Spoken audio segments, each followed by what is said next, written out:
First and foremost, I want to give all honor, glory, and praises to Yahweh, Bahashim Yahweh Shai, Bahashim Rachaha Kodash. Double honors to the apostles and elders of Great Millstone. Peace, blessings, and salutations to the hopefully elect. It's the brother Isaiah with the Pittsburgh TMS camp. Coming at you with another lesson through the spirit and power of Yahweh, Bahashim Yahweh Shai, Bahashim Rachaha Kodash. Lord willing, this lesson is edifying. I just want to do this quick lesson.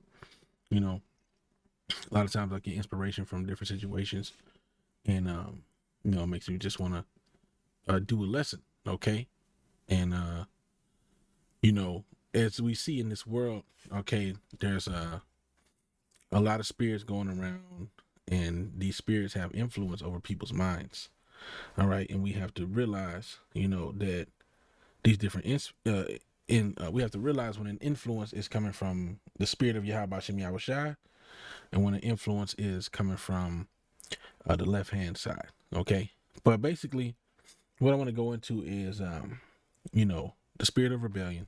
Okay, spirit of rebellion, and we can tie this into a lot of things now. As I think about it through the spirit, honestly, these guys, fell victim. These guys, Sakari, fell victim to the spirit of rebellion. But this lesson is not about Sakari, okay, but rather about the spirit of rebellion in general. Now, I want to get this precept to start off with, okay, because the Lord have given men, all right, to watch over, okay, to watch over us, all right.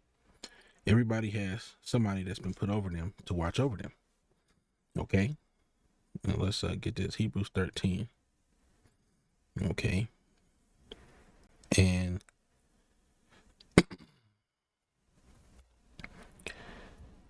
let's see.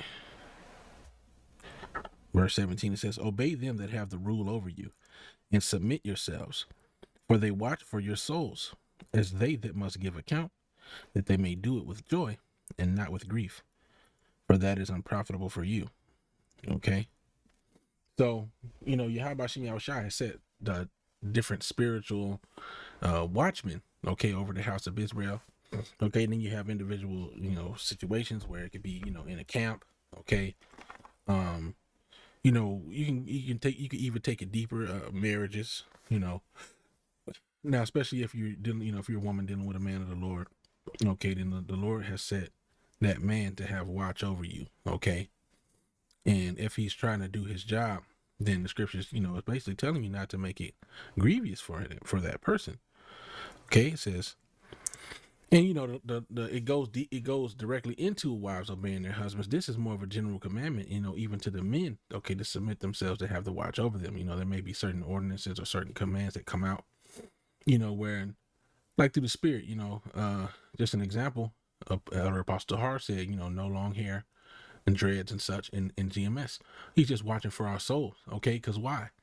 Because you have people being demonized, the people doing wicked things and being set up as the fall guy, or actually doing certain things that have this long hair, okay? And so he's saying, well, look, nobody in GMS should have this long hair, because you don't want to get it. It's just going to be that easier for them to link you, okay, with these wicked people that's doing this wicked stuff, okay? Also, he said, don't wear pants to camp, okay? Or not short. He said, don't wear shorts to camp. All right. And, that's just also to keep a certain order, keep a certain standard, to keep things all decently in order. All right. And so that you don't go naked. Okay. Because the priests were supposed to wear breeches so that they didn't appear naked before Yahweh Shem Yahweh Shai. So there's just these different things where, they're watching for your soul. Okay. Don't be out here, yeah, we understand what the scriptures say about the age of consent. Okay. But somebody actually got kicked out of one of the camps because so like, turn this heater up. I'm getting cold. Right? And I'll speak about it while I'm doing this. Somebody got kicked out of one of the camps because even though we know that the age of consent of sexual interaction, according to the scriptures, is when a woman, after she has her period. Okay, after a woman has her period, no sin is done, no sin is committed if a man were to pop her, as long as she's not betrothed. Okay, and that's just the facts according to the Bible.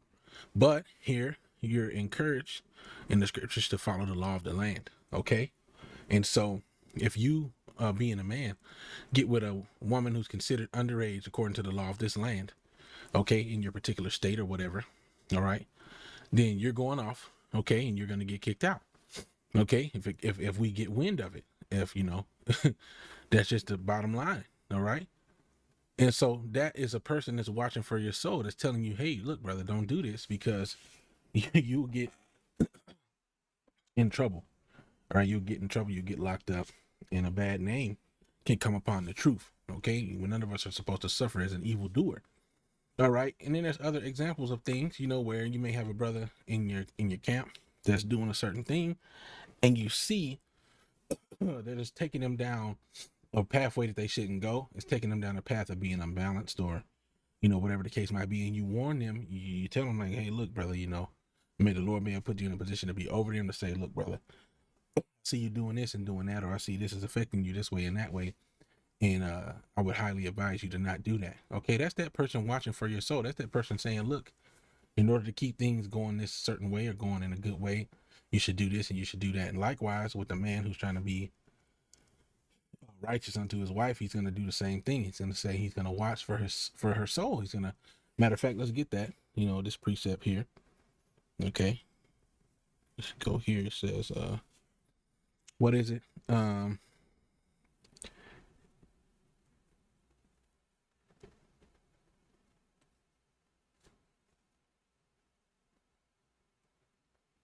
Ephesians 5. Okay, Ephesians 5. And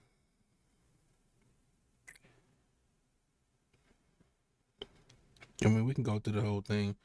Ephesians 5:22, it says, wives, submit yourselves unto your own husbands as unto the Lord. Okay, as unto the Lord. That's a heavy thing. That's a big thing for women. They don't, you ain't my daddy, and you got to understand the Lord is not happy with that, and he wants you to do what the scriptures say, okay, to the best of your ability. But you're supposed to strive for this perfection right here. It says, for the husband it's a lucky for my allergies, okay? For the husband is the head of the wife, even as Hamashiach is the head of the church, and he is the savior of the body. Therefore, as the church is subject unto Hamashiach, so let the wives be to their own husbands in everything. You have to be submissive in everything. Okay, when you deal with animals, and really we're not animals, but even amongst animals, there's a certain hierarchy and order. There's the one who's at the top, and then there's the people underneath them, and there's a ranking file. Okay, there's a ranking file. This one eats first, and these come next, and then those come next, and then this comes last. It goes like that, and then the order is the Most High Yahweh. There's Yahweh Shai. There's the man. There's the woman. There's the child. Okay, that's just how it goes. If a man, it says the husbandman that laboreth should be first partaker of the fruits. If the man is, providing and doing these different things, and then he sits down at the table, the kids don't get to eat first. The husband gets his plate first, so they have a respect and see, oh yeah, daddy got his plate first. No, that's just one example. Okay. All right, so let's continue. It says, okay, submit to your husbands in everything, and husbands, love your wives, even as Hamashiach also loved the church and gave himself for it. So, a husband that has a wife that's in the truth, and even, if she's not, he may correct her. The scriptures say that, unbelieving wife is sanctified through the husband, and the unbelieving husband is sanctified through the wife.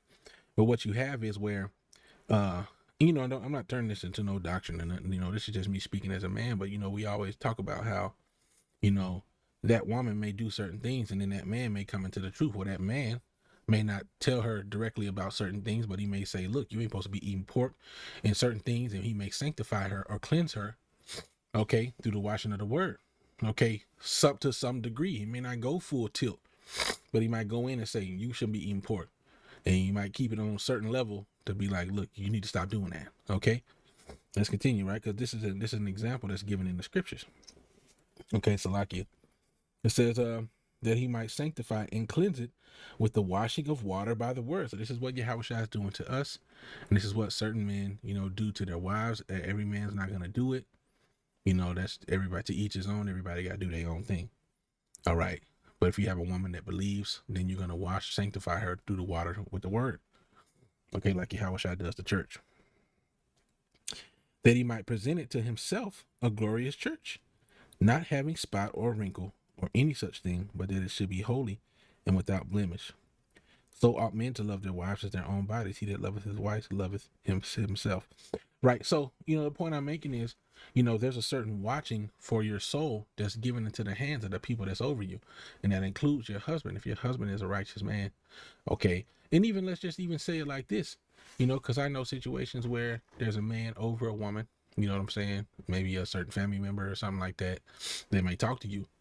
And this man is giving good advice on financial things and, oh, you shouldn't do this and do that. And, there may be certain things and words of wisdom that they may have, concerning that woman that they're with.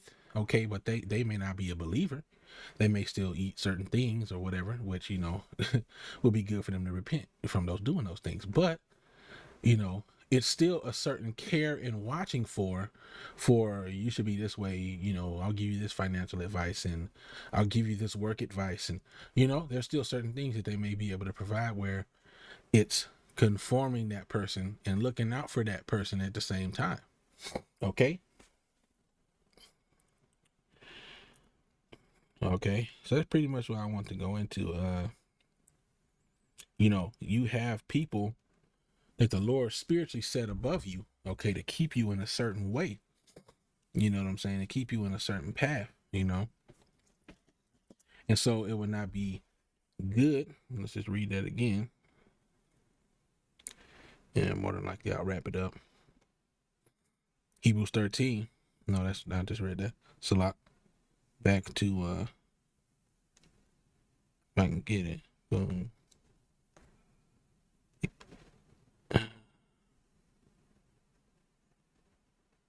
No, yeah, that's it. Hebrews 13 and 17 says, obey them that have the rule over you and submit yourselves, for they watch for your souls. Yahweh Shem Yahushua put them above you to watch for your soul, to keep you on the right path.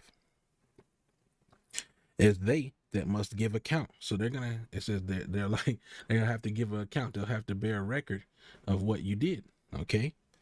It says that they may do it with joy and not with grief, for that is unprofitable for you. So if somebody's watching over you to be able to give a report over what you did, okay, you don't want to grieve that person so that they give you a bad report. If you're working with somebody at a job, all right, and you have this person over you and they have the power to influence whether you, and I'm just speaking of a carnal aspect of work, the guy that you came in under and he's training you, if you're slacking off, if you're lazy, if you're not doing what he wants you to do, all right, then he has an influence on whether or not you stay. If he doesn't like you, okay, then he's not going to say, well, yeah, keep this person at this job.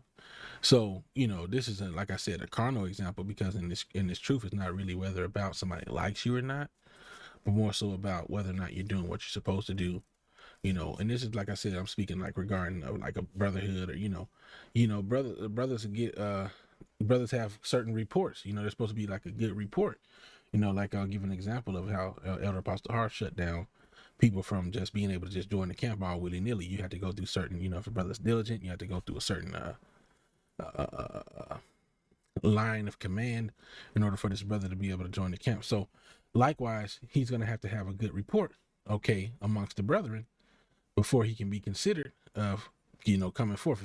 If a brother's reprimanding or exhorting or advising you of something that you could do better in, and you just, oh man, or you seem to be not receptive, you're not coachable, brother's not gonna recommend you to join the camp.